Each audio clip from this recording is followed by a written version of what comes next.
Hello, everybody. This is Bernie Stroum, and welcome to my YouTube channel for today's Diamonds and Dice Baseball podcast with myself and Beatles Eternally. Hi, Beatles. Hey, Bernie, how are you tonight? Happy Hanukkah. Thanks. You having a great weekend? It's cold, man, but yeah, otherwise having a good weekend. Thank you. How Yeah. cold is it? Right now in the Commonwealth of PA, it's 11 degrees Fahrenheit. Hey, that's cold. Yes, it is. It absolutely Did you is. did you stay in all weekend, or did you go out any in this Oh, cold? absolutely. I stayed in. Well, I got home from work yesterday, and that was it. Now tomorrow I got to go out to the shops and things like that. But yeah, this is intolerable, and it's not even winter yet. We still have what 6 days till winter. Something like that. I'm moving out Anyway, there to Las Vegas with you. That's it. you should, and it's 56 degrees. I've got a guest room you can use anytime you like. All right after the podcast. All right, you got it. Anyway, hello everybody, and thanks for being with us. If you're looking on the screen and you are listening, also, if you're just listening, you don't know what this subject matter is. Well, the screen says, "Do you play because you love the game mechanics, or do you play because you see the game because you want to see the game's result?" Now, this thing has been popped into my head, and this one is my idea. Can't blame Beatles if it's a boring episode. This was my idea, and it came to me because I watch a lot of YouTube videos, and I watch what everybody else watches. Not only do I watch Beatles when he plays games, but I watch Dave Gardner, and I watch Al Red Sox fan, and everybody else that plays games. I usually pop in and enjoy their broadcasts. The one thing I noticed was that some people really use these broadcasts to describe the mechanics of the game almost more than they describe the plays on the field and the results of the game. And I find that curious because I broadcast, obviously, the Red Sox games that my Red Sox replays, some Celtics, Patriots, and Bruins replays, but mostly Red Sox. And I am really doing it to see the game's results. I'm trying to change history. I want to know what the result of the game is. And quite frankly, I pick one of three games that I play, either Action PC, Out of the Park, or PC Replay, and I do it because I enjoy those games. But I'm not really an expert on the game mechanics, and I don't really follow the game mechanics. I'm really interested in the game's results, and so I brought this up to Beatles because Beatles broadcast. I don't know anybody that knows game mechanics better than Beatles. He comes on when he's broadcasting. He comes on almost every week, sometimes almost every day. And what he's doing is he's teaching these games that he loves. The ones he's been doing lately is Pocket Pennant Run. He's done APA for Windows a lot, and he loves those mechanics. So that's where we are here. Beatles, you want to start by maybe telling us why you pay so much attention to those game mechanics? Yeah, and I think, hey, then there's Dwayne and there's Parallel League. Hey guys, good evening. So I guess maybe first, Bernie, it might be best if we kind of define what we're talking about when we mean mechanics for the guys. What do you think? Okay. Well, basically, the mechanics of the game are always. It starts with the dice rolls. It starts with going to a card or something and looking up a number, or go into a chart or looking up a chart. With Action PC Baseball, which is a closed engine, it's sort of just pushing a button. It gives you the results. PC Replay Baseball, you get numbers off cards, and the game automatically looks up the results. Pocket Pennant Run's a little different, right? Because Pocket Pennant Run, you roll the dice, and then you go to a card, Mm-hmm. and it tells you the results. Right. That's what I mean by mechanics. Okay. Hey, there's Jamie, there's John, there's Aaron, Hey guys, welcome in everybody to the podcast. So, for me, I'm going to answer your question on the what it says here on the tin. Um, the games that I play, I love them because I like the mechanics, how the games work. And I think what informs me is uh, my master's in education, and with a focus on online learning, user experience, things like that. So for a game to click with me, and again, this is highly subjective, but for a game to click with me, that flow has got to be, it's got to be smooth. I've got to be able to, if I can't figure out a game without instructions, without manuals, in 10 minutes, I'm not going to play it. I'll watch other people play it. And so that's kind of, so I find that flow in those games. So, and again, for the many baseball games that you and I both have, I've consistently picked four that I feel have superb flow. And for me, those are Out of the Park Baseball, Action PC, Diamond Mine Baseball, and Baseball for Windows. Your list is a bit different than mine, though. Although we I think we agree on two of them.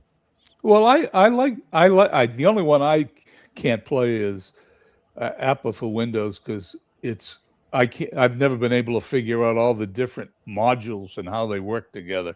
Mhm. I just have a mental block, but the other games are good. I like Diamond Mine Baseball. I don't want to have to think of when I'm playing the game. I don't want to have to think about the game. I want to know what's on the screen. I want to think about the baseball game we're watching. Right. And so there's a subtle difference there because, again, for me, I wanted the experience to be transparent enough that I then feel confident to dig deeper into the game's mechanics. So that's where our foci, if you will, differ. Um, right? I mean, maybe you want to talk with your side because I think yours is more about the results. I think yours, if I might use an old adage, I think mine is kind of about the journey. Yours is about the destination. Maybe would that be maybe, I don't know if that's a proper analogy or not. Well, I think What do you that's think? fair. Basically, when I pick a game to play, I don't want the mechanics of the game to get in the way of the flow of the game. Okay. Okay, the pitcher's on the mound, he winds up, he throws the pitch, the batter swings, something happens. I Right. don't want to have to look at two or three. I don't want to have to explain to myself what I got to do next to find out what happens. I want to know what happens as soon as he swings. So, quite frankly, I don't care if it's a closed engine. I don't care if it's an open engine. Actually, Hmm. the only open engine game that I'm comfortable with is PC Replay Okay. because I think the delay is so short in the different charts and the lookups that it doesn't interfere with the flow of the game. Uh, And that's one game that you and I disagree on is PC Replay Baseball. I Interesting, right? realize that you don't like it. I love watching you play it. I love watching Al play it. Whoever plays PC Replay Baseball, I'll watch them play it all day. But no, I don't like the game mechanics at all.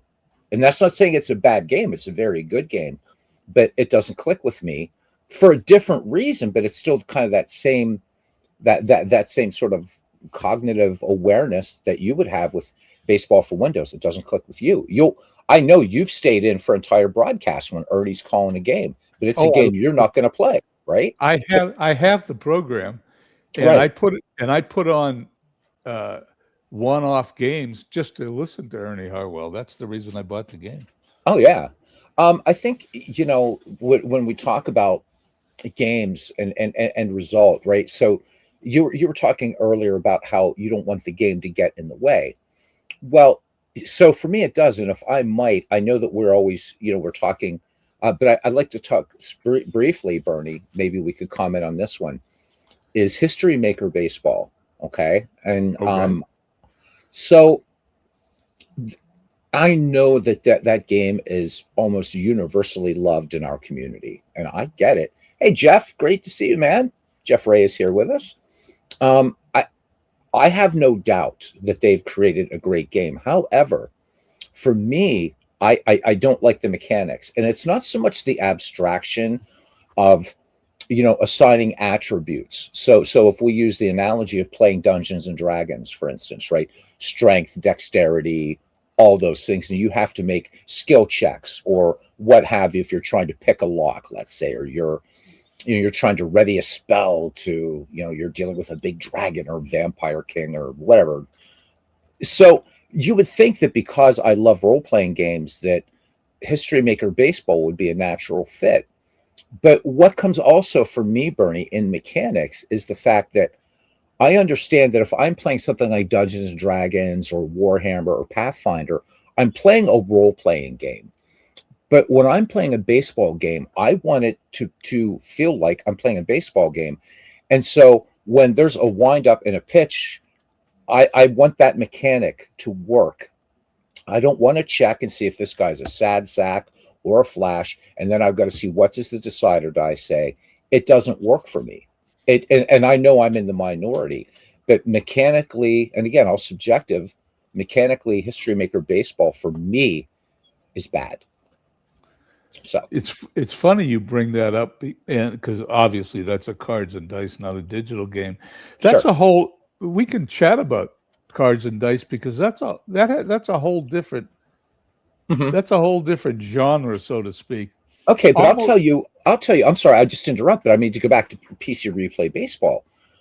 So I've tried that game twice. And I remember it was our Red Sox fan and I, we were back, this was, we were talking on, so this was, we were still speaking on Skype. So this was like 2019.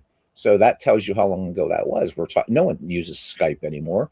And he was saying, yeah, I think I'm going to pick up PC Replay Baseball. I said, yeah, I was kind of looking at it too. So first time round, neither of us liked it. We talked about it after. He said, this is weird. And I know somebody else in the community that's felt it's kind of like, what, could even get a game started? Steve Tate. As Steve Tate. I can't mention PC Replay without him saying, I hate that game. I can't even get it going. Yeah, well, I'm the same. And I'm looking at these weird numbers and I'm trying to like suss out, okay. And so I'm trying to figure out mechanically, I want to start a game. I just want to jump into a game. And the mechanics in that game just so I feel much the same way that if the mechanics are such that it feels like I'm trying to summit K2, which mountaineers say is the toughest mountain in the world to summit, not Everest, but K2. If it feels like K2 mechanically, life's too short, man. Time's too precious. There's too much baseball to play and learn. And that's why I love watching others play it. It's like, I'm glad you did the work. And for you, it probably wasn't work. I'm glad you did the work to buy it. It was I took it out of the box. It ran out. Every time I watch you do a pocket pennant run broadcast, I say to myself, I don't get it. Right. I find PC Replay to be 10 times easier to play than pocket pennant run, but I bet you don't. No, it's the absolute just complete opposite. I find pocket pennant run pretty much like second nature. First time I ever tried the game, I'm like, boom, boom, boom, and I played a game. That's funny.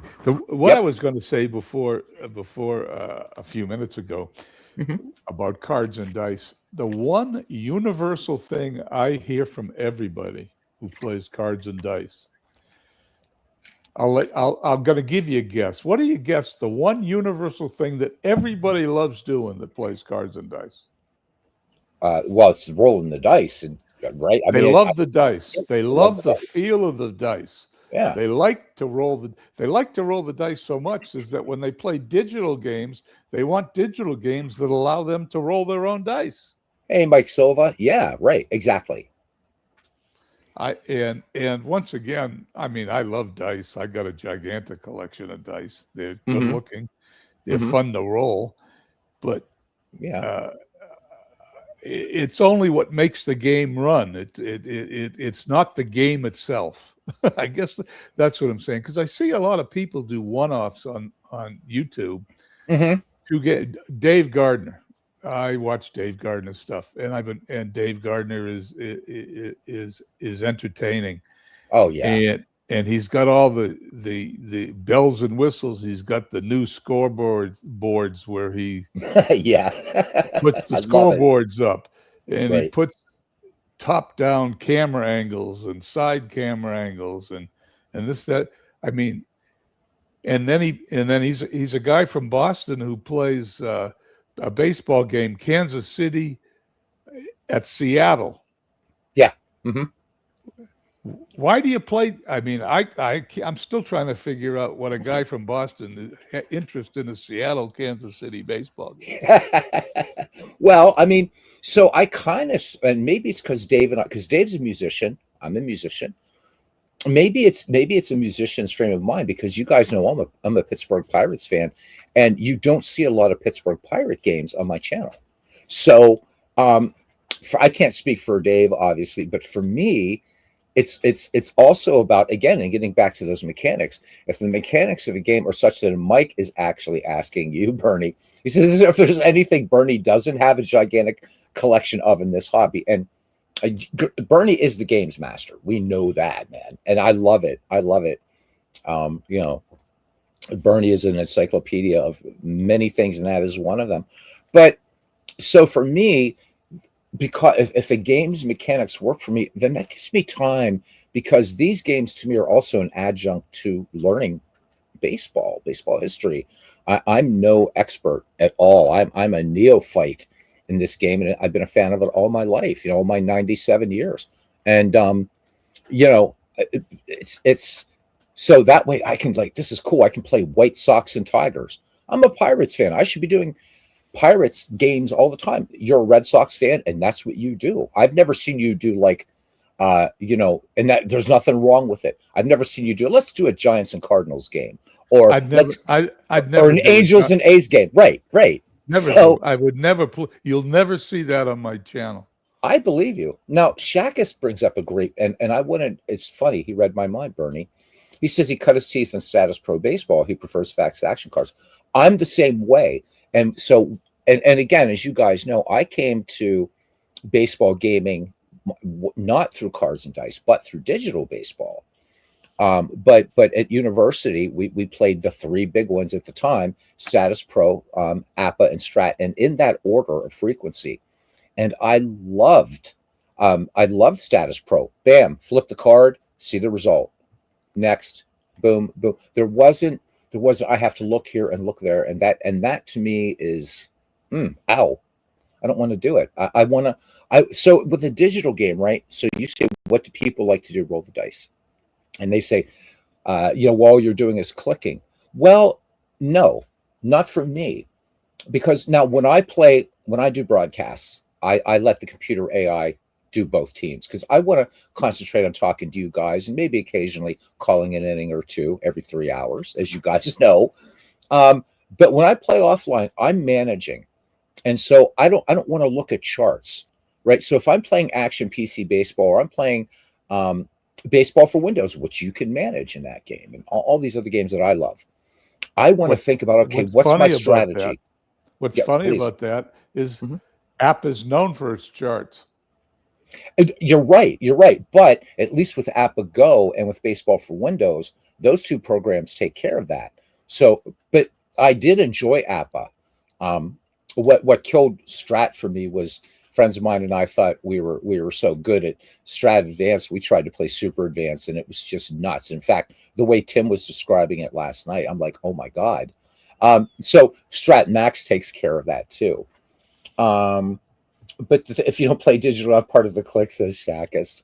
So for me, when I'm playing a baseball game, right, I'm what I'm thinking of is as a manager. All right, I don't want to worry about rolling dice. And in fact, this happened, Bernie, if you don't mind.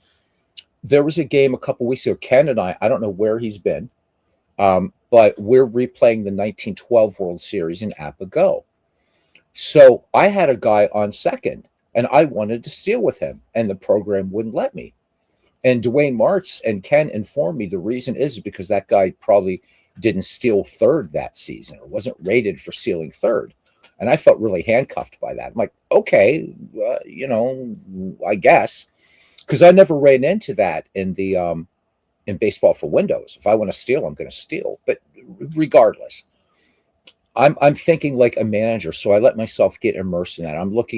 I'm playing in one of Mike's beautiful ballparks, or one of the great ballparks from the other guys that come with out of the park baseball, or action piece, doesn't matter. So I'm thinking, okay, I got Maury Wills on first, and I've got whoever's behind him, good contact hitter.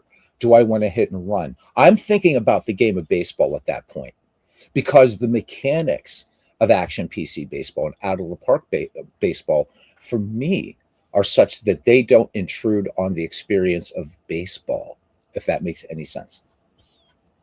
Yeah, it does. The mechanics of these games are interesting. For example, I think inside pitch is a perfect example of a game that has over mechanicked itself. Hmm. Yeah, I'll respect. I'll do respect, Robert. But yeah, I agree. It just every aspect of the game. Now, if you want to work that into a computer program that can do it in the background and Hmm. it can do it in milliseconds, okay, that's all right. Sure. But don't put it in a cards and dice game where I have to roll the dice and it takes me 35 seconds to get the outcome of of an at bat. That would be too much for me. But there are people Hmm. that love the mechanics. We got, Dwayne is on here. Dwayne has to love the mechanics of APA. Oh, He, absolutely. you can tell the way, and he does make it exciting, but Hmm. he loves. You can tell he loves playing APA. Yeah, Uh, Michael Silva's on here, and you guys can, by the way, if you're listening, chime in and tell us what you think. But Michael Silva can't make up his mind which mechanics he likes because he I plays love all it. the Yeah, games. he does. Yeah, it does. I think he has a 1987 replay where he's done some cards and dice. He actually used micro league baseball for one of the games in his replay. I think that's brilliant. I love that. Getting outside that box, which I apparently I'm not doing well enough. But you're right. So you have to love those mechanics. But I love the mechanics not for their own sake, but how. But again, how do they allow me to have that Walter Mitty thing, right? Vicariously, right? Those dreams of being in the show and managing a team or what have you. But Bernie, let me ask you a question back. Sure. You talk about results, because that if we're treating this question as sort of these diametric opposites. So when you talk about a result, what do you mean by that? Is the play I'm seeing on the field believable? Okay. I'll give you. Let me give you some examples where as you know, I love out of the park, Hmm. and I play that probably as much as any game. That in action PC. In an out of the park game, someone hits the ball off the left field wall in Fenway Park and ends up on third with a triple. Hmm. That just doesn't happen in real Okay. life. Okay. Okay. When I see that, it bothers me. That's where the game mechanics irritate me. Okay. If I'm seeing something on the screen, I got to know I have to know uh, it actually happened. Yesterday, was it yesterday? Wednesday night, I played a 2003. I'm doing a 2003 replay. Hmm. David Ortiz steals second base. I had a, I stopped in my mind and said, "Have I ever seen David Ortiz steal second base?" And and I couldn't ever think of a time when he would do that. Anyway, that's when the game. See, even games I love, the mechanics bother me a little bit. Sure. But most of these closed engine games, the mechanics don't bother you because you don't see them. Uh, Right. I guess my pet peeve, the two games that I have trouble with the mechanics with are inside pitch and in your favorite game, pocket pennant run. I just can't. I can't get it to click in my head. Tell me, tell me, when you play pocket pennant run, Hmm. how many times do you have to roll the dice, or how many different charts do you have to go to get a result? So One. That's the Well, interesting thing that's about it. okay. So where am I getting it? Why am I missing that? Because the game, I think where it's messing with you a little bit is because the game uses the color of the dice, right? So everything begins with the red die, and the red die determines sort of what path you're going to take to get to that result. So you have the pitcher's card and you have the batter's card. And so when you roll those die, right, the first thing you look at when you look at that red die, right, and that so that's I think it's a lot of how we think a little bit differently, which is great. But I look at it and says, oh, this is control. So then I just know, okay, that yellow die, I'm going to look in the control column, and let's say it's a control 5, and that says K, boom, strikeout, play done. Now that could now the red die could say it could say bat. Okay. So and it could say like bat 11. So then I just look on the hitter's card, bat, go down to 11, and it could say a single, two asterisk, two base advance. Cool, done. Next. So it flows for me, right? The left right checks, all that, but it's because the dice determines where you're looking on the card. Whereas I think for a lot of cards and dice games, when you're rolling the dice, right? Like so Dwayne, for instance, and Ken, so they're big Apple players. If I said, okay, Dwayne, like Maury Wills, 55, I'm just pulling a number here out of the air. Dwayne's going to know what that means because he's played it. So boom, he knows what's going to happen there or what have you. But for me, it's just, okay, I'm looking, the red die tells me where to go. All right, that's it. And so then I hit batter up and that new hitter card is coming up. And now nothing's going to change on that pitcher's card until he's fatigued or touched up for more than 4 runs.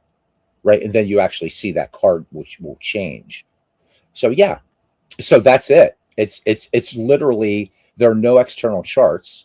Now, if you play the cards and dice version of Pocket Pennant Run, then yes, you do have to pay attention to the dice colors because sometimes you are going to be looking at, for injuries, you're going to be looking for rare plays, things like that. So then you do have those charts. And that's why I always suggest to people buy the mats, buy the game mat. That way you're not having all this clutter all over the place. But I think that's it. It's a kind of a different approach. Well, thank you for answering that. I'm making your next broadcast on Pocket Pennant Run, I will view differently. Now let's talk about game results. Mm-hmm. Are there any teams you just don't care about? You've never played. You don't give a shit what the game result is. Yeah. I don't know why they're an inoffensive team, but the San Diego Padres. In fact, when I'm doing baseball projects, and I see, that there's a game, I'll just usually autoplay it. I don't know why that is. There's nothing to hate about the look, I hate the New York Yankees, but I'll play New York Yankee games. But the Padres they're the Padres, man. But I don't care.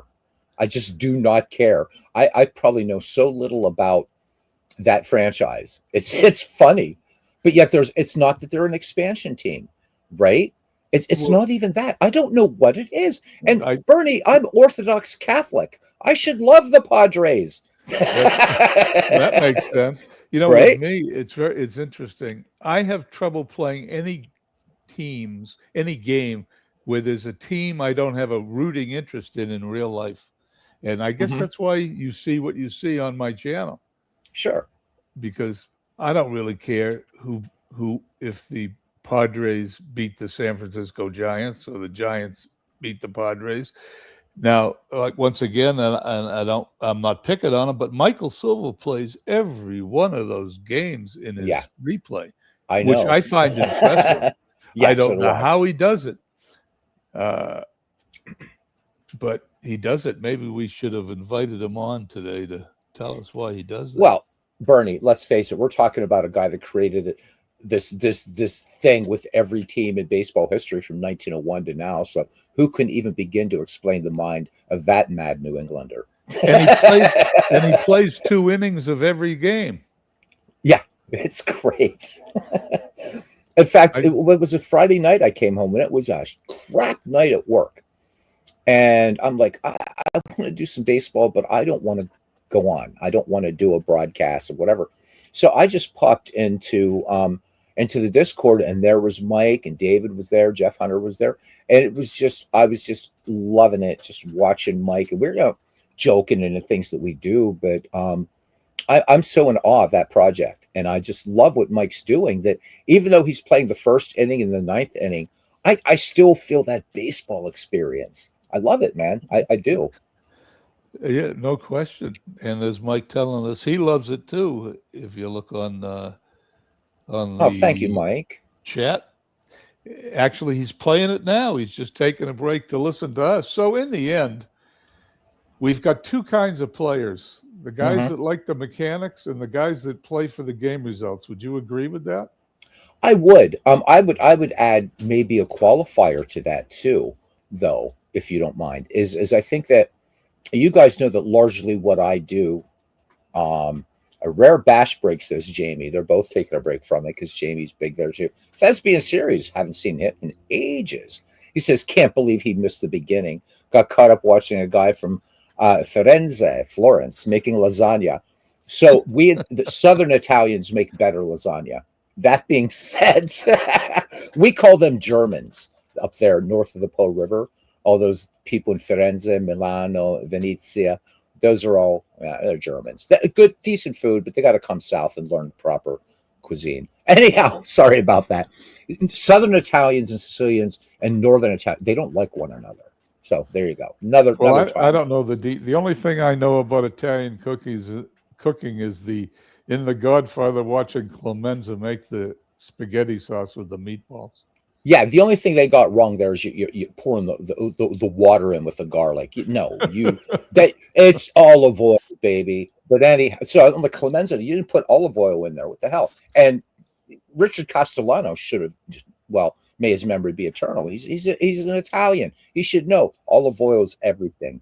So, but anyhow, so the qualifier I would want to put on is for me. You guys know I rarely, if ever, on the channel will engage in a season replay. So for me, it's a lot of what ifs, whether it's a draft league like McGreevy or it's a great teams tournament or whatever. So maybe that's why I'm not as sort of results focused, because what I'm doing could never and did never happen in real life. Maybe it happens in baseball heaven, but Ty Cobb never faced Bob Gibson. But I love the fact that Ty Cobb can face Bob Gibson. So um, if Ty Cobb, now here's where this is going to probably get your knickers in a twist a little bit. If Ty Cobb hits a triple at Fenway Park, I would actually find that believable. He could not hit a triple off the left field wall in Fenway Park He'd have to hit unless, it out to the angle, let's say, right? Or what's well, that called? Is it the angle it's called or something? let's talk about dead left field, not left center field. If you Okay. hit the ball, there's only two ways to hit a triple in Fenway Park in left field. The first way is to hit the ball so high, and you're such a fast runner that Hmm. by the time it comes down and scrapes the wall, you're already standing on third base. Right. Or it hits a corner of the scoreboard and goes in another direction. I did Okay. I did see a triple. This was 60 years ago. Dick Stewart. No one is slower runner than Dick Stewart for those Pittsburgh Pirates fans. Dick That Stewart is true. hit a line drive off the left field wall. It came off Mhm. the left fielder jumped for it, missed it. It came off the wall, hit him in the head, and went directly out into center field. And Stewart did end up at third base. That's the Okay. true story. All right. I get that. And I do. I understand that. And so I can see where you're coming from on that. So all right, I'll grant you that. I mean, I was just thinking Fenway Park in general, because you hit that out in the deep center and that ball rattles around out there. Is that called the angle, or what's that called? It's that Triangle the in center field. triangle. Yeah, you're going to get triples out there. Yeah, there's You triples are. there all the time. Yeah, exactly. So, you know, I think that I also look at it this way, and Mike brings up a good point. He says, unless it's the ladder, the guy falls in the corner or something out of the park can't represent. Again, so I do see where you're coming from, because you're not going to get a triple hitting, uh, to right field in Baker Bowl. It's 299 feet away. I don't care. You could be Usain Bolt, and you're not going to get you're not going to get a triple there. So I do get that, but I sometimes make allowances. So I'm thinking, okay, I'm playing this game, and so and it'd be really, really fun, of course, to have Dave Cook talk about this, and maybe sometime, if he's ever on Dave Gardner's Digital Dice podcast, we'll be on there and say, hey, Dave, I have a question, dude. Right? So whatever the chalkboard is showing is one thing, but the algorithms that are going on in the background saying that we'll go back, we'll use our friend the Georgia Peach. So Ty Cobb hits a triple. So even though it's showing it bouncing off the monster, I'm like, I don't know why that is. I guess it's the magician in me that says, okay, I'm going to suspend disbelief. Yeah. Why not? So that's what happens. But I get where it comes to you. No, but I get that, because I'm goofy that way, because I would sit off of, because I think of Baker Bowl as this little tiny bandbox, as composed to Fenway, which is cavernous in comparison to to Baker Bowl. Yeah, I don't know. Well, Mike is saying that there's nooks and crannies in Fenway Park. Yeah, the ball can hit one of those nooks and crannies, but a triple in left field in Fenway Park has to be one of the rarest hits in baseball. Thespian series, yes, I am an actual magician. I was a professional magician, and I'm transitioning back to answer that question. Yes, I am.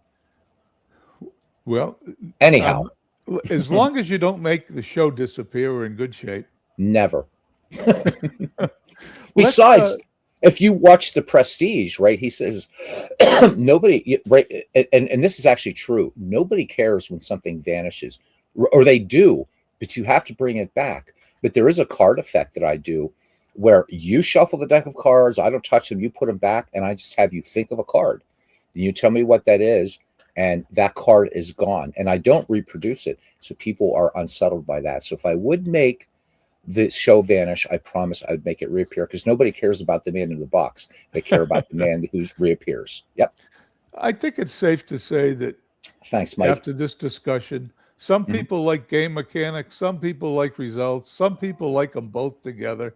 But in the end, we all like something about this hobby. I suppose we can tie up our conversation.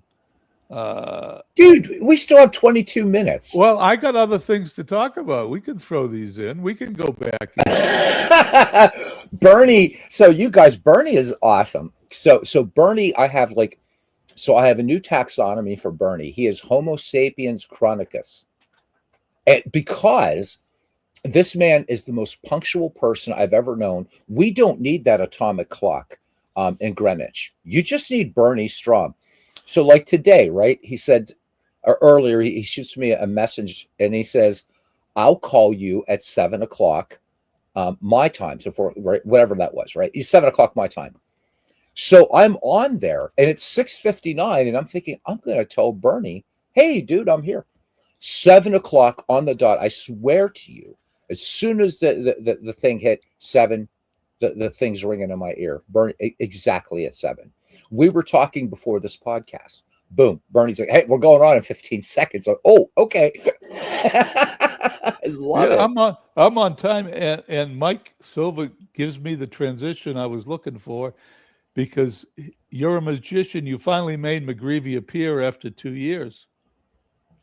Yeah, and I know punctuality is a thing, Mike. I know. It's a thing I never got. And since we really probably have discussed all the intelligent things we could say about mechanics or game results, we could get to stupid things if we want. We can do that later. Let's talk about. You have any problem with talking about McGreevy while we got some extra time? No. Hey, thanks, Mark. Good. Thank you for the name, man. Good. No, it's all good, Mike. I'm like, are you kidding me? it's kind of funny because I mean I work for FedEx where punctuality is everything. And as a magician, I have to be like there are certain things that I'm very exacting. Time's not one of them, dude. So there's Chronos time and Kairos time, and I'm the poster child for Kairos time. But yeah, let's talk about McGreevy, man. Let's do it. Woo-hoo. McGreevy, All right. when are we going to start? So Bernie, in addition to being punctual and a wonderful mentor in many ways, also reminded me that Christmas night would probably not be a great night to have opening night because everybody's with their families and stuff like that. My family's scattered all over the damn place, so I'm not. So I think we're going to be opening night for McGreevy is going to be Saturday, 27 December. Bada boom, bada bing. We're doing it then. Yeah. And the only other thing that's missing for those people that are listening that are part of the McGreevy League, I'll post it on Discord. We need to know the stadiums that we're playing in. Yes, please let us know the ballparks so that we can get them assigned. Yeah. Okay, so now how much time? We got 20 minutes left. We can go back to game mechanics or game stuff. Yeah, we could do what we want, man. Okay, sure. So here, question about game mechanics. Mm-hmm. Do you prefer digital games to be? They all have mechanics. Do you prefer them open or closed? Closed. And I'll tell you why. You knew this was coming. I'll try to keep the homily short. So, I again, it's that idea of living by of that Walter Mitty thing of being something I never was, right? Managing players at the major league level. So, Danny Murtaugh, Jim Leyland, whomever, they weren't rolling dice, man. They were making decisions. I and there's nothing wrong with rolling dice, okay? But they don't know. Only God knows, or the deity, if you believe in a deity, right? God knows what's going to happen when Bob Gibson pitches to Roberto Clemente at any given time. So let's go back. We're back in the 60s now, right? So when I roll the dice, there's the chart, but I love watching, when that pitch is coming in action PC baseball or whatever, or in baseball for Windows, Ernie calling it. Nobody knows yet. When I roll that dice, it's like in my head, when I play cards and dice baseball or let's say open engine type things, because Pocket Pennant Run is an open game engine. Okay. So, but when I'm playing that, I then find myself still adding in what I love seeing in out of the park baseball and games like that. So I prefer to, I'm not a big fan of looking at charts. Not at all. And that's not a knock on cards and dice. I mean, I'm having a blast playing Ken Castro and Apago. I like playing Strat Max on my own until John and I can play some head to head. But the open engine, closed engine for me, I'm not saying closed engine is a better way. This is for me. I don't want to be reminded that there's all this stuff happening. It's like the Wizard of Oz. Pay no attention to the man behind the curtain. That's me. What about you, man? What about you? Well, if it doesn't, I prefer closed engine. But if the open end, that's only because I think open engine gets in the way of game flow. If you got a guy on second base, there's less than 2 outs. Mm-hmm. And let's take action PC, for example. Okay. Ground ball in the right field. The right fielder picks it up.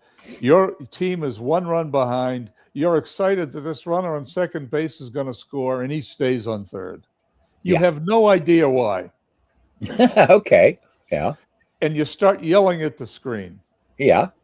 Or if that same play in PC replay, runners on second, ground ball in the right field, the right fielder picks it up, and a box pops up. Do you want to send the runner home? Right. You have a 32% chance of being safe. Then I'm going to do the math and I'm going to no, for the most part. Well, And- yeah, but for Danny Murtaugh or Jim Leyland or I don't want to piss off Red Sox fan. I was going to mention some Irish guy that managed there in 1986. I won't say his name. Right, but he didn't have, maybe he needed that. But they don't have a little box. I want to make that decision. I don't want to necessarily know the odds. In fact, when I'm playing Baseball Max, it tells me, send lead runner, 45% chance of being safe. If I want to take that risk, don't tell me. I wish I could shut that off. I don't want to know, but I know that's part of the game mechanics. Yeah. that's it. That's what we're talking about. So so those But I are the still game like Strat mechanics you Max. don't like. Yeah. But it's funny, but I still like those games, even though they do that. A baseball for Windows actually will. There's a setting if you're actually managing the game where you can set, and so at pro level you have just a few seconds to make that decision. The Strat Max, I can kind of sit there all day and hem and haw about it, but baseball for Windows makes you've got to like, okay, I better decide now, and it doesn't give you any probabilities, and I like that. It's like send runner or not. What do you want to do? Quick, boom. Oh, you didn't decide. So, but I know we're nearing the end. Damn it! But you know what? The open engine, closed engine thing to me, I find interesting because some people have argued that one is better than the other, and I have yet.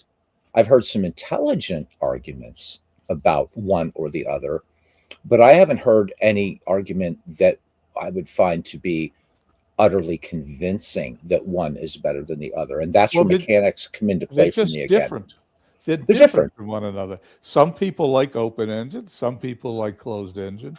I think. And Mark here, as we see in the chat, he's brought the two together. If you see what he's right, I grew up with open engine as we all did. But when I first played Diamond Mine and it was closed engine, I thought it was like finding God. It felt like watching a game, and my job is to manage. So yeah, that's what I feel. But then Mark says, but I've gotten back into it. I love the fusion between the two. It's why he loves PC replay baseball. So, but could we take a minute? I mean, they're different, but a lot of people, I don't think are going to accept that. They're not going to accept that they're different. There are going to be people that are just going to argue. Now, and that's okay. That's good. I love it. I love a good debate. We're baseball fans. We're never going to agree on who the greatest center fielder was, and his name was Willie Mays, of course, right? But we're not going to agree with that. But I guess we'll find out. I guess we'll find out if Dwayne's still here. If Dwayne's still here, exactly. So Mark says Diamond Mine doesn't give you probabilities if you play long enough to understand the relationship between fielder's arms and runner speed.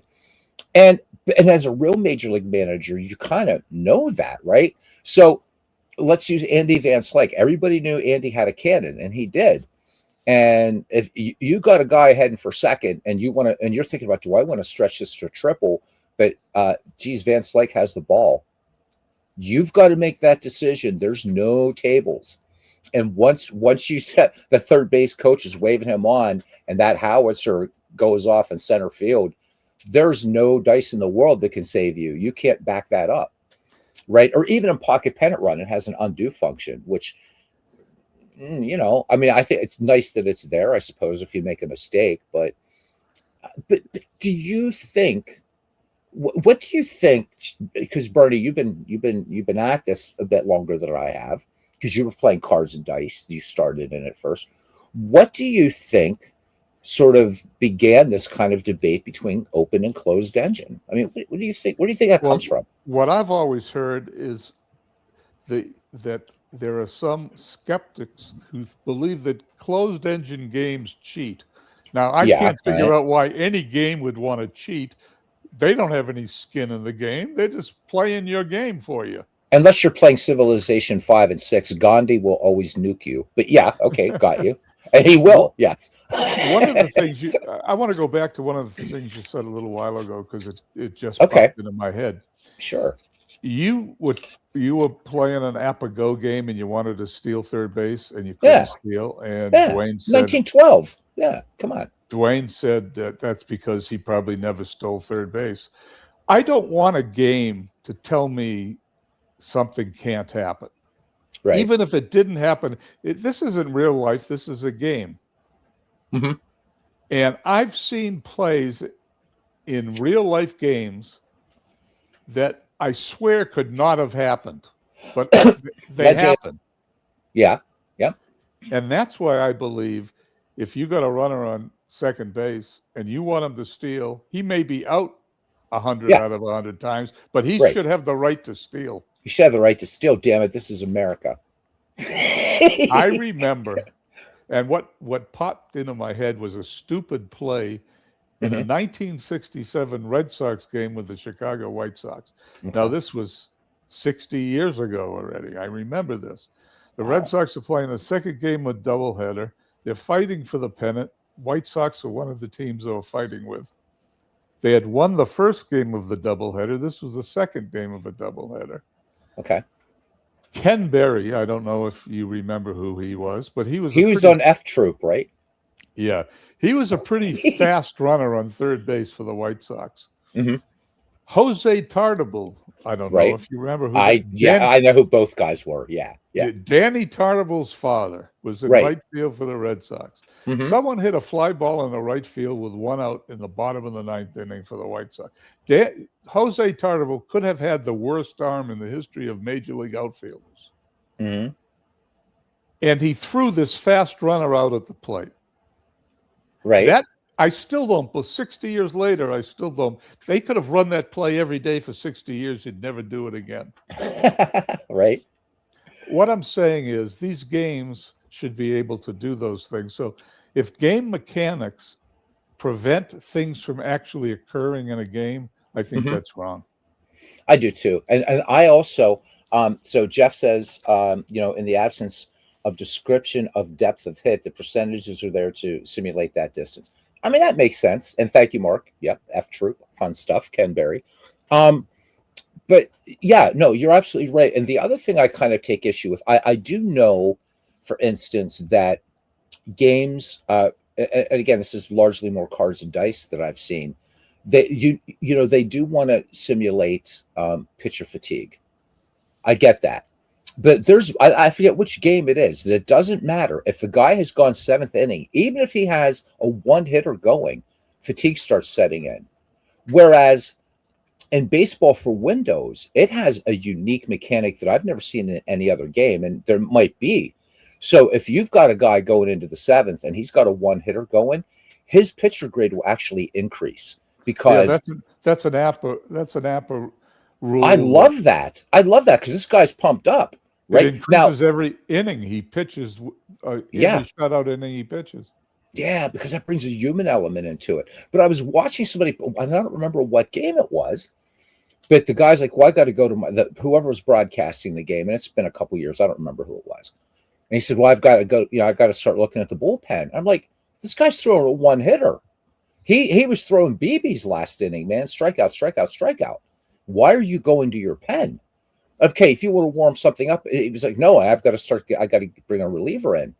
And I said, why? And he said, because he hit his inning of fatigue. I'm like, but he has a one hitter. And so if a game is going to tell me, so one of the things I'm taking credit for in pocket pennant run baseball is if you play dead ball baseball, before Craig had instituted my suggestion, you could, pitchers in that era were like, so live ball was always favored. So if you had somebody like Joe McGinnity, who famously pitched double and triple headers, Christy Mathewson, who could pitch back-to-back games, right, both the games of the doubleheader. No, he was going to be fatigued at 7 innings. And I'm like, I messaged Craig. I said, this isn't accurate for that era. I said, you can't. You're not there. There wasn't bullpens in the way that we think of them now, right? It was a very, very different game. So luckily, Craig put that in, so you can change fatigue. So when I play dead ball era baseball, for the great pitchers, I give them a fatigue of 9, and then I kind of make my own little house rules. Okay, if this guy was sort of very good, I'm going to give him an 8 or whatever. So like a Hippo Vaughn's going to be an 8, a Joe McGinnity is going to be a 9 for fatigue. I don't want a game to tell me. McGinty I wouldn't don't want. even come out of a game at 9. It doesn't matter. If Oh, I know. it goes Yeah, into extra innings, he's pitching 12, 13, 14 innings all by himself. yeah, yeah.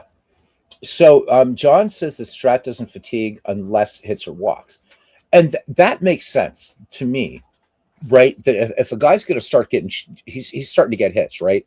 So let's use that one hitter for a moment, right? So he's going into the seventh. He's got a one hitter going. Now all of a sudden, leadoff hitter gets a scratch single off of him. Okay, you're thinking, all right, that's a scratch. Next guy gets up, solid base hit. Now you got runners on first and third. Well, of course you're going to start getting your pen stirring. But just because a guy hit an inning of fatigue, and I again, guys, I can't remember the name of the game. And I asked whoever it was that was doing the broadcast. I said, so why does the game because it's in the rules? That's no, and right. There's no perfect game, Mark. You're absolutely right. Bernie and I were talking about that. There is no perfect game. I don't care. Name any baseball game you want, or any game for that matter. Is Diablo the perfect ARPG? No. Is Dungeons and Dragons the best tabletop RPG? Or is it perfect? I should say, are these games perfect? No, they're not. And we accept that, right, Bernie? You and I were talking about that. Oh yeah, I don't. If a game, I don't care for. I don't require perfection. I require believability. Yeah. I mean, I get that. But that's so in that respect, though, would you, just because a guy is in the seventh inning doesn't mean you're going to give him the hook. If he's pitching a dominant game, and I think in this game, the guy had like a 3-0 lead too. That's not bad taking that into the seventh, and you've got one hit. If I'm managing a team, a pitcher pitching a no-hitter is not leaving the game till he gives up a hit. Right. Unless you're Period. Dwayne Mars. I am not taking him out. Right. Because it's such a rare event. It's Mhm.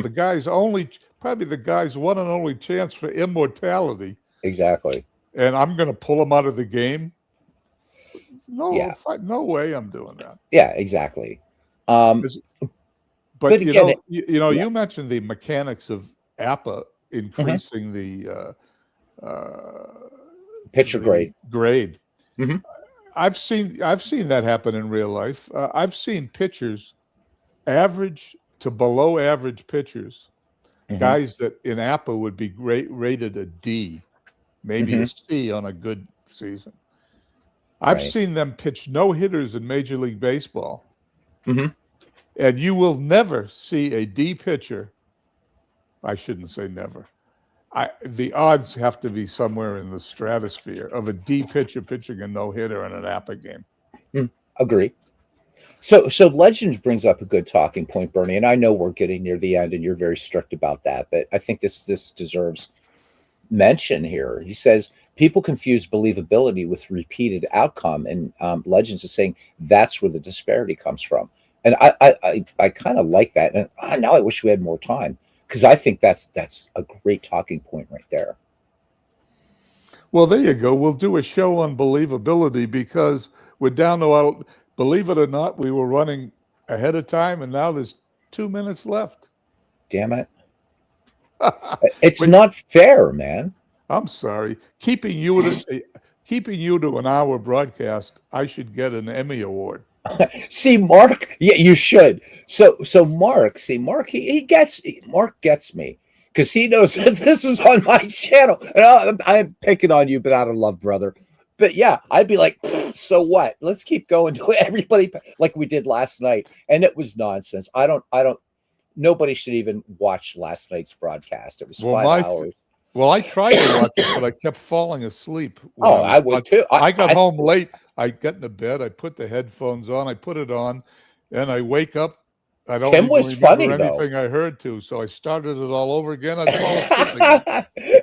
So the first 45 minutes were substantive. The other 4 hours and 15, the 4 hours and 15 minutes remaining, forget it, except Tim was on point with everything.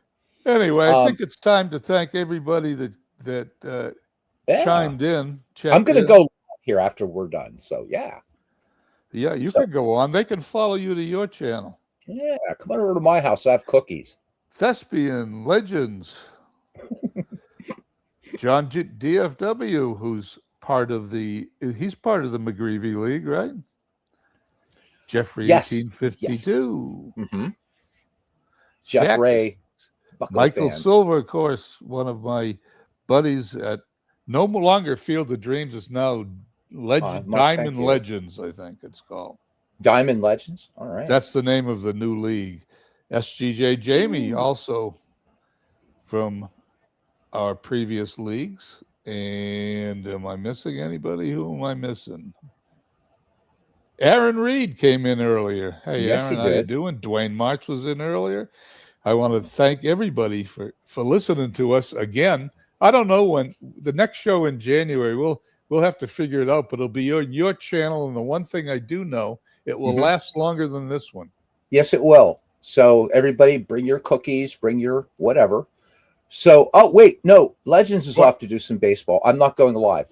I'm going to go to Legends, and we're going to watch Legends baseball. Okay, you got it. All right, Bernie, thank you, man. Talk to you guys later. It's been a lot of fun. All right.